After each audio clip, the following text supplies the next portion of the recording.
Baik, saudara-saudara sekalian, kita akan segera mulai kuliah kita. Saya buka. Bismillahirrahmanirrahim. Assalamualaikum warahmatullahi wabarakatuh.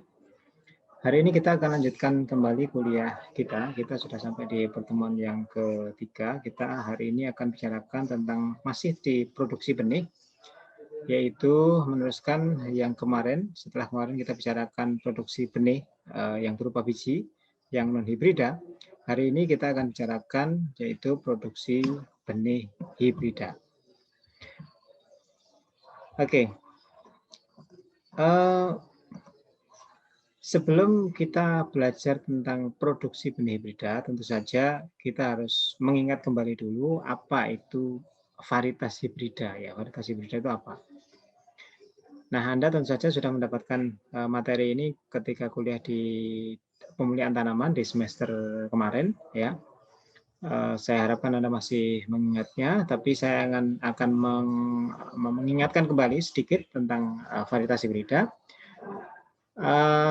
Varietas hibrida atau hybrid, ya, itu adalah keturunan pertama atau F1 hasil persilangan 2 atau lebih tetua, yang tetua itu berupa galur murni atau linear inbred. Jadi itu pengertian hibrida secara umum, ya. Tapi kalau kita sudah bicara tentang varietas hibrida, maka ada syarat tambahan di mana F1 yang dihasilkan dari persilangan tersebut harus memiliki sifat heterosis. Apa itu heterosis? Heterosis adalah ini ilustrasinya, ya.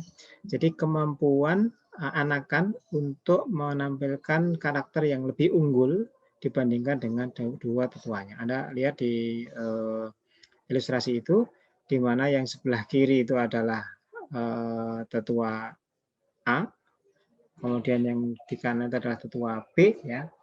Nah, disebut tetua inbred karena tadi galur murni untuk tanaman menyerbu silang disebut lini inbred, ya. Misalnya tetua A dan tetua B, Anda lihat secara fisik kondisinya seperti itu, ya, lebih kecil, lebih pendek. Tetapi ketika lini inbred A dan lini inbred B itu disilangkan, kemudian biji-bijinya ditanam, maka akan bisa menghasilkan hibrida seperti yang di tengah itu. Tentu saja ilustrasi ini bukan berarti lini inbred A disilangkan dengan lini inbred B, kemudian bijinya ditanam sebagai hibrida itu, ya, karena itu kan nggak mungkin, ya. Tentu saja nggak mungkin ditanam bersamaan maksudnya, karena ini kan tanaman semusim. Jadi maksudnya ini hanya ilustrasi, A dan B itu disilangkan, kemudian biji A dan hasil persilangan A dan B tadi ditanam bersamaan dengan sisa biji A dan sisa biji B untuk membuat perbandingan di ilustrasi ini, sehingga Anda bisa melihat di hibrida itu penampilannya jauh lebih baik dibandingkan tetua A maupun tetua B. Nah, itu dari sisi tanamannya, morfologinya. Kalau kita lihat dari sisi, tentu saja yang kita harapkan kalau di jagung itu kan hasilnya, ya. Kita akan lihat hasilnya bagaimana. Ini bisa Anda lihat, ya. Inbred A itu kalau dipanen jagung seperti itu. Kemudian kalau yang inbred B itu seperti itu, kecil-kecil jelek, ya. Tapi ketika tadi disilangkan kemudian biji-bijinya itu ditanam akan menjadi hibrida yang seperti itu. Inilah makanya teknologi varietas hibrida ini banyak dikembangkan karena seperti itu. Nah, hari ini kita akan bicara tentang bagaimana, karena ini dia nanti mempunyai di pertemuan kemarin kan kita sudah bicara tentang prinsip genetik dan prinsip agronomis, ya. Hari ini kita akan lebih bicara ke prinsip genetik, di mana kita harus memastikan bahwa nanti benih yang kita panen dari lahan itu adalah betul-betul benih hibrida. Kenapa begitu? Ingat tadi bahwa benih hibrida itu adalah F1. F1 kita ingat, ketika kita menanam F1 di pertanaman kita untuk konsumsi, ya, untuk dipanen hasilnya, kemudian F1 itu kita panen untuk ditanam lagi di generasi berikutnya, nanti hasilnya sudah tidak akan sebagus F1 untuk hibrida, ya. Sehingga benih hibrida ini harus terus-menerus atau selalu diproduksi. Untuk menanam varietas hibrida kita harus memproduksi F1 untuk mendapatkan betul-betul benih yang memiliki sifat hibrida tadi. Jadi benih harus selalu diproduksi. Nah, ini produksi benih hibridanya. ini juga sudah disampaikan di pemulihan tanaman ya. Jadi berdasarkan jumlah galon inbred atau lini inbred yang digunakan sebagai tetua tadi, maka dibedakan menjadi beberapa kelompok. Ada yang namanya hibrida single cross, hasil persilangan tunggal, yaitu persilangan antara dua lini inbred A dan B misalnya disilangkan, kemudian menjadi hibrida. Tapi ada juga yang double cross, maksudnya itu adalah lini A dan B disilangkan dulu, kemudian lini C dan D disilangkan dulu, kemudian hasil persilangan dari A, B, dan C, D tadi disilangkan. Itu yang disebut sebagai double cross. Kemudian ada juga yang disebut sebagai three-way cross, di mana A disilangkan dengan hasil persilangan antara B dan C. Ini hanya simbol ya. Kalau misalnya ternyata yang disilangkan adalah antara A dan B, hasilnya disilangkan dengan C, itu juga masih disebut sebagai three-way cross. Oke, ini sudah Anda dapatkan di pemulihan dulu. Saya hanya sekedar mengingatkan. Nah, ini yang terjadi ketika kita melakukan produksi benih hibrida atau syarat-syarat yang mesti dipenuhi ketika kita memproduksi benih hibrida. Jadi saudara-saudara sekalian, lini inbred yang menjadi tetua itu sudah tertentu. Mana yang menjadi tetua jantan, mana yang harus menjadi tetua jantan, mana yang harus menjadi tetua betina itu sudah tertentu. Itu poin yang pertama. Kemudian yang kedua, nantinya tentu saja biji yang dipanen untuk benih hibrida itu adalah biji yang dipanen dari tetua betina, ya kan? Karena tetua jantan dan betinanya tadi sudah tertentu, maka benih yang dipanen sebagai benih hibrida itu adalah benih dari tetua betina. Dalam hari ini tadi contohnya adalah yang saya beri simbol B. Nah, kemudian benih hibrida yang dikehendaki yang dari tanaman B tadi, tetua B tadi, itu adalah benih-benih dari tanaman B yang bijinya itu dihasilkan dari penyerbukan hanya oleh polen A. Jadi biji B yang diperoleh hanya dari penyerbukan polen tanaman A. Tidak boleh dari tanaman yang lain, termasuk tidak boleh dari hasil selfingnya. Makanya ketika produksi benih hibrida itu tidak boleh kita di dekat-dekat situ ada tanaman selain dua jenis tetua tadi. Gitu ya. Sekali lagi ya, jadi tetua jantan dan betinanya sudah tertentu, poin pertama. Kemudian yang poin kedua, benih hibrida dipanen dari tetua betina saja. Kemudian benih hibrida yang dikehendaki itu selain hanya dipanen dari tetua B, maka syarat yang berikutnya adalah benih yang dipanen dari tetua B tadi itu harus benar-benar benih yang merupakan hasil penyerbukan dari atau oleh polen A. Oke, saya akan berikan ilustrasinya. Ini adalah ilustrasinya ya, ini tanaman A, ini tanaman B sebagai tanaman betina atau tetua betina, tanaman A sebagai tetua jantan. Kemudian Anda lihat ini contohnya adalah tanaman jagung yang mudah diilustrasikan karena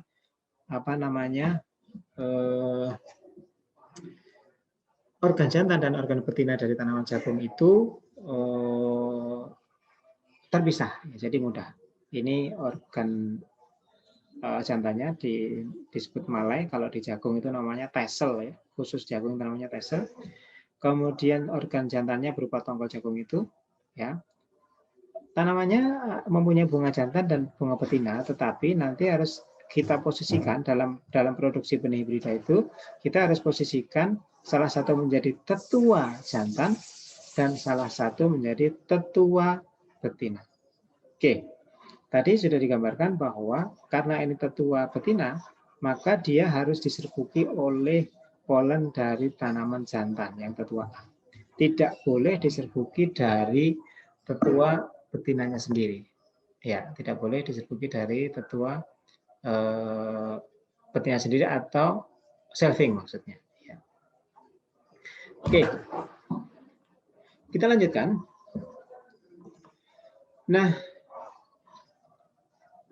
bahwasanya tetua B atau tetua betina itu kan bisa menyerbuk sendiri juga, ya, bisa menyerbuk sendiri juga. Padahal tadi syaratnya benih dari B yang dipanen itu harus benih yang hasil penyerbukan dari A. Sehingga ketika benih itu dihasilkan dari selfing, maka benih itu bukan termasuk benih hibrida yang kita maksudkan. Gitu ya. Sehingga nantinya selfing ini harus kita hindari, tidak boleh terjadi di B. Kemudian tetua jantan atau yang kita beri simbol A tadi bisa diserbuki oleh polen A maupun polen B.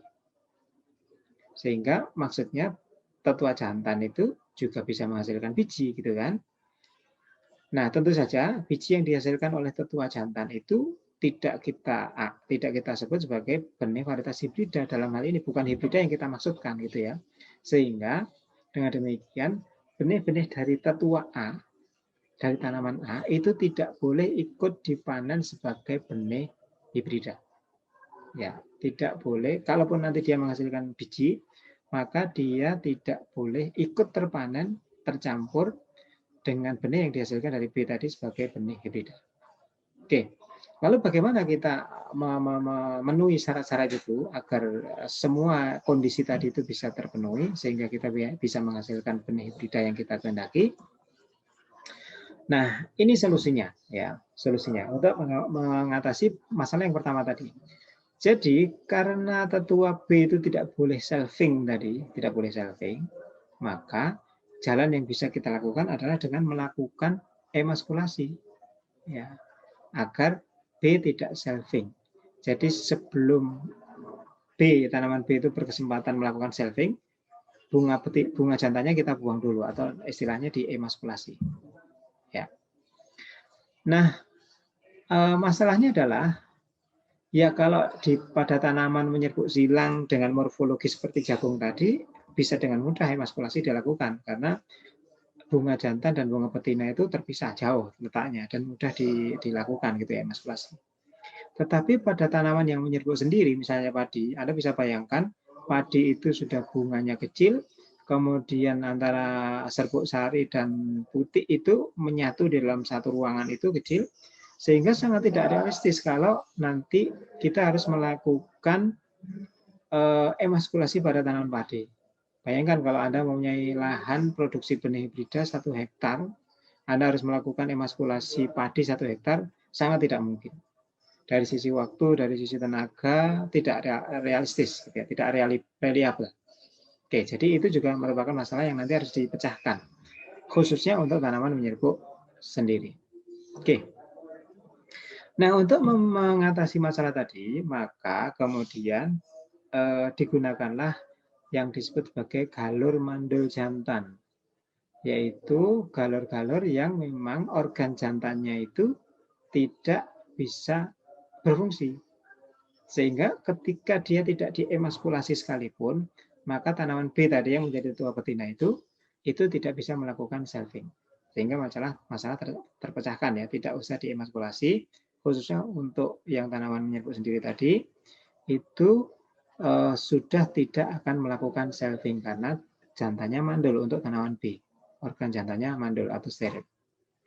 Oke, kemudian yang kedua, menghadapi masalah yang kedua tadi, agar biji A dari tanaman A itu tidak ikut terpanen sebagai benih hibrida tadi, maka setelah polen dari A, tadi A itu kan dimanfaatkan polennya untuk menyerbuki B ya.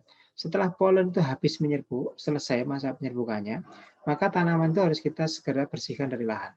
Untuk jagung bisa dibabat atau bagaimanapun caranya, pokoknya dikeluarkan dari lahan agar tujuannya yaitu nanti ketika A itu menghasilkan biji, tidak akan ikut terpanen sebagai benih yang itu tentu saja akan mengkontaminasi benih hibrida yang mestinya harus dihasilkan dari B, bukan dari A. Nah, untuk memudahkan memilahkan antara tanaman A dan B, karena tadi kita harus memanen dari B dan harus membuang tanaman A, maka tentu saja teknis di lapangannya kita harus menanam A dan B itu secara terpisah.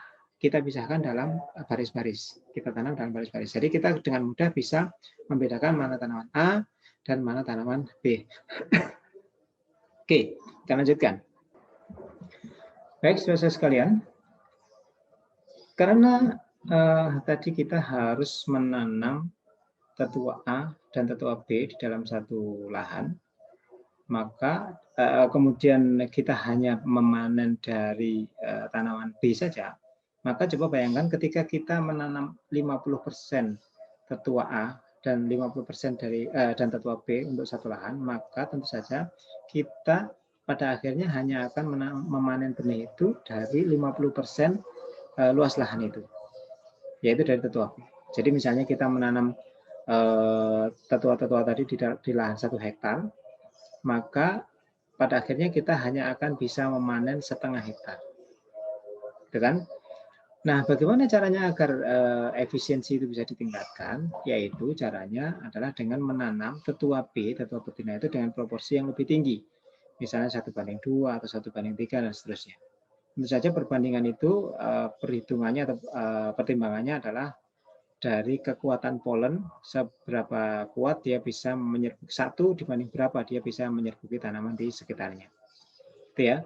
Jadi misalnya kita bisa menanam 1:4, maka ketika kita menanam 1 hektar, maka kita bisa memanen benih hibrida itu 1/4 berarti 1 bagian yang tidak dipanen dan 4 bagian yang bisa dipanen. Itu ya. Jadi 4/5 yang bisa kita panen dari benih hibrida yang bisa kita panen dari lahan 1 hektar tadi. Oke. Itu adalah bagaimana strategi kita untuk bisa menghasilkan benih hibrida dengan efisien tadi. Lalu kita akan coba ikuti tahapan-tahapan perakitan varietas hibrida dulu sebelum kita menuju ke tahapan pembuatan benih hibrida. Secara ringkas, dulu mestinya ini sudah diterangkan di pemilihan tanaman. Tahapan perakitan hibrida itu dimulai dari seleksi tentu saja. Khususnya adalah seleksi daya gabung khusus ya untuk mendapatkan pasangan-pasangan yang memiliki kemampuan heterosis. Ya, untuk mendapatkan galur-galur yang merupakan pasangan yang spesifik yang mempunyai sifat heterosis sehingga nanti bisa menghasilkan varietas hibrida tadi. Nah, kemudian galur-galur terpilih tadi dari seleksi tadi itu kemudian diselving atau diserbukan sendiri di dalam beberapa generasi, biasanya sekitar 7 generasi untuk menjadi calon-calon tetua hibrida yang sudah bersifat homozigot, kemudian homozigot untuk hampir semua lokusnya ya. Tetapi tentu saja saya ingatkan kembali dengan selfing terus-menerus ini maka akan terjadi depresi inbreeding, inbreeding depression, depresi silang dalam. Gimana cirinya? Tadi Anda lihat di ilustrasi di depan tadi bahwa tanamannya menjadi lebih kecil-kecil, kemudian jagungnya menjadi lebih kecil-kecil dan seterusnya. Oke. Nah, jadi dari galur-galur yang tadi sudah kita dapatkan, pasangan-pasangan galur yang sudah kita dapatkan, taruhlah kita ambil yang paling gampang saja tadi, kita sudah mempunyai calon tetua A dan calon tetua B, yang tadi yang bakal menjadi tetua betina itu sudah ada sifat mandul jantannya di situ, misalnya sifat mandul jantan itu harus dimuliakan dulu sebelumnya juga ya, kalau memang belum ada di tanaman tersebut. Kemudian berikutnya kita akan melangkah ke bagaimana memproduksi benih hibrida. Nah, akan diberikan contoh 2 komoditi dalam hal ini. Komoditi yang lain nanti tergantung karakternya ya, nanti bisa variatif, tetapi yang paling banyak sekarang itu kan jagung hibrida yang diproduksi ya. Sejarah jagung hibrida ini sudah ratusan tahun, sehingga sudah maju sekali. Yang pertama yang harus dilakukan adalah yaitu mempersiapkan tadi benih-benih sebagai tetua tadi, jantan maupun betina. Kemudian tanaman jantan dan tetua betina tadi, tetua-tetua tadi ditanam dalam baris berselang-seling, misalnya dengan perbandingan 1:4, 2:4 dan seterusnya. Kemudian ini yang tadi sudah saya sampaikan juga, sebelum bunga jantan pada tetua betina itu mekar, ya. Kalau sudah mekar itu nanti sudah terlambat, maka dilakukan emaskulasi tadi, emaskulasi ini dalam istilah jagung secara spesifik disebut sebagai detasseling karena malai jagung itu disebut sebagai tassel ya. Jadi kalau menghilangkan tassel tassel jagung itu disebut sebagai detasseling. Kemudian berikutnya setelah pembentukan tongkol dari tetua B, jadi tetua B sudah membentuk tongkol, artinya penyerbukan sudah selesai ya, sudah sempurna, maka tanaman tetua jantan yang A tadi itu bisa dipotong atau dibabat dengan tujuan tadi agar nantinya tidak berisiko mengkontaminasi benih yang dipanen dari lahan tersebut. Karena nantinya benih hibrida yang dipanen itu yang digunakan sebagai benih hibrida itu hanyalah dari tanaman-tanaman tetua B. Nah, ini ilustrasi bagaimana detasseling itu dilakukan ya. Emaskulasi pada tanaman jagung bisa dilakukan secara manual seperti ini ya. Sebelum bunganya mekar diambil, ini sudah terlambat sebenarnya ini. Jadi sebelum ini, jadi kadang-kadang itu petani penangkar ini harus membuka seludang itu, pelepah daun itu sebelum bunga jantannya betul-betul keluar, diambil gitu ya, diambil.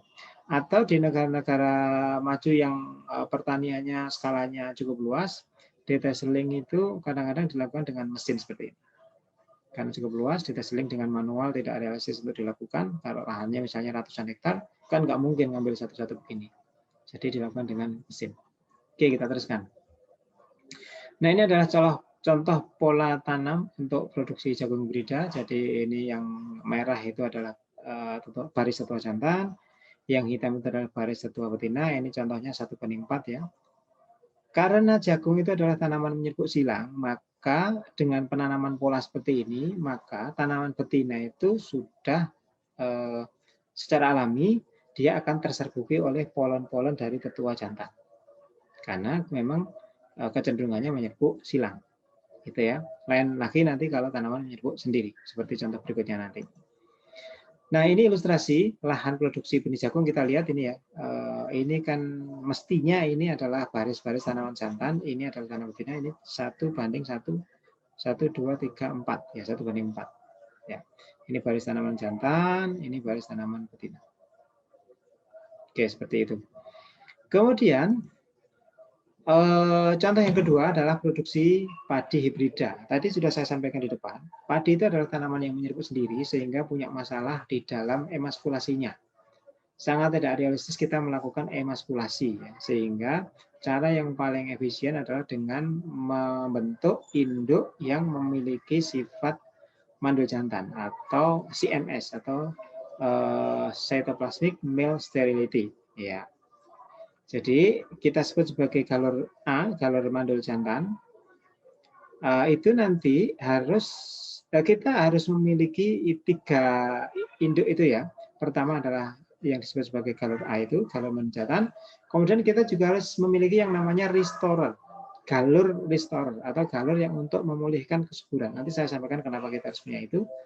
Kemudian ada galur maintainer, yaitu galur pelestari mandul jantan.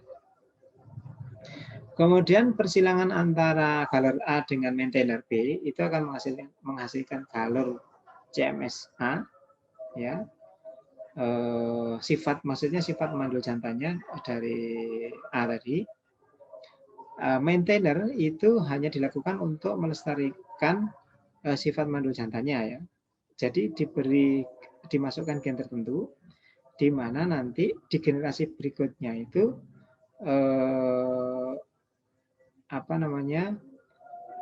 tetap bisa mandul jantannya itu tetap bisa dipertahankan. Tetapi kemudian di produksi benih hibridanya nanti CMSA itu harus disilangkan dengan restorer. Jadi tetua jantan yang memiliki restorer. Kenapa begitu? Ingat bahwa yang kita hasilkan itu adalah benih. Benih ya. Jadi karena benih tujuannya adalah nanti ditanam lagi untuk menghasilkan biji.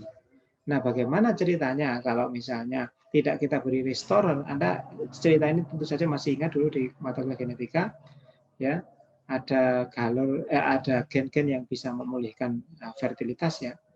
Kalau tidak diberi restorer ini, nanti hibrida yang dihasilkan itu tanaman F1 ditanam itu tidak akan bisa menghasilkan biji karena polennya steril, iya kan? Tetapi karena sudah diberi restorer, diberi kemampuan untuk mengembalikan kesuburannya kembali, maka tanaman padi hibrida F1 yang kita tanam tadi, itu kan kecenderungannya untuk menghasilkan biji kan dia melakukan selfing. karena dia tanaman menyerbuk sendiri.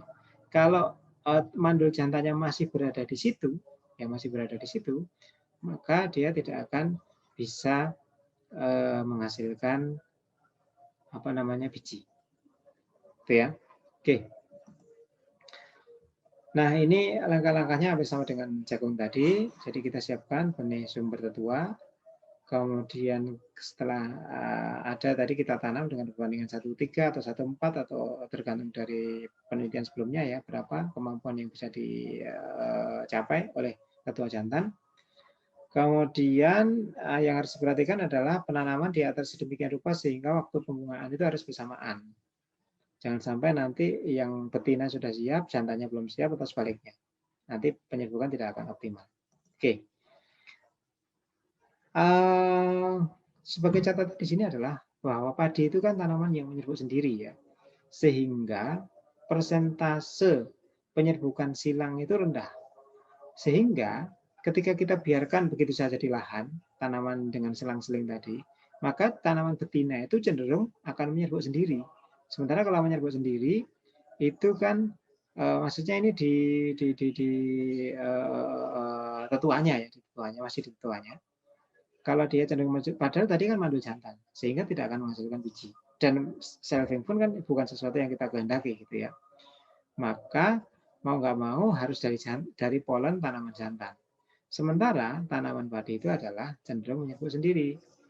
Nah, untuk dapat meningkatkan hasil, maka kita harus melakukan bantuan penyerbukan, ya, yaitu pada saat masa penyerbukan, ketika bunga itu sudah siap, jantan dan betina sudah siap, maka kita bantu dengan cara yaitu kita mengaitkan tali yang ditarik oleh 2 orang di sisi satu dengan sisi yang lain, nanti akan ada ilustrasinya, Anda bisa lihat. Kemudian tali itu ditarik melintasi ke tanaman, ya, sehingga tujuannya adalah polen dari tanaman jantan itu tergoyangkan gitu ya, sehingga nanti dia bisa berterbangan dan akan menyerbuki tanaman betina. Itu tujuannya. Nah, kemudian langkah berikutnya adalah saat panen, mendekati panen, tanaman tetua jantan itu harus dipotong dulu, dibuang dulu agar tidak terjadi kontaminasi benih, dan nanti benih hibrida itu dipanen dari tanaman betina. Oke, ini adalah ilustrasi lahan produksi benih padi hibrida ya. Anda lihat seperti jagung tadi, ada baris-baris, tentu saja ini adalah tanaman jantannya mestinya. Yang sedikit ya, yang ini adalah tanaman betinanya. Yang di tengah, yang lebih pendek, itu adalah tanaman betinanya. Yang lebih tinggi itu adalah tanaman jantannya. Kemudian ini adalah ilustrasi tadi yang saya gambarkan bagaimana cara membantu penyerbukannya. Jadi ada orang di sebelah kiri yang pakai topi itu, yang kemudian ada yang di jauh sana kecil itu kemudian membawa tali dihubungkan gitu ya, pegang di sisi sana dan di sisi sebelah sini. Kemudian 2 orang ini berjalan sambil ditarik-tarik, digoyang-goyangkan dengan tujuan tadi polen dari tanaman jantan itu akan menyerbuki dari putik tanaman betina sehingga nanti efisiensi atau hasil benih yang dihasilkan dari tanam betina itu akan relatif tinggi. Kalau tidak begitu nanti akan banyak biji hampa. Tuh. Oke. Nah, itu saudara-saudara sekalian, materi kita hari ini tentang produksi benih hibrida dari mulai awal ilustrasi tentang perakitan varietas hibrida, kemudian potensinya, kemudian bagaimana strategi-strategi untuk bisa menghasilkan benih hibrida. Untuk komoditi-komoditi yang lain, nanti Anda bisa searching. Tentu saja kalau untuk komoditi yang tidak massal, seperti misalnya cabai, seperti tomat misalnya gitu, tentu saja meskipun dia tanaman menyerbuk sendiri, masih mungkin kita lakukan emaskulasi untuk menghasilkan tanaman betina yang mandul tadi ya. Baik, itu yang saya sampaikan untuk hari ini. Mudah-mudahan bisa dipahami. Saya tutup sampai di sini dulu. Kalau ada diskusi bisa kita teruskan di forum. Saya akhiri. Assalamualaikum warahmatullahi wabarakatuh.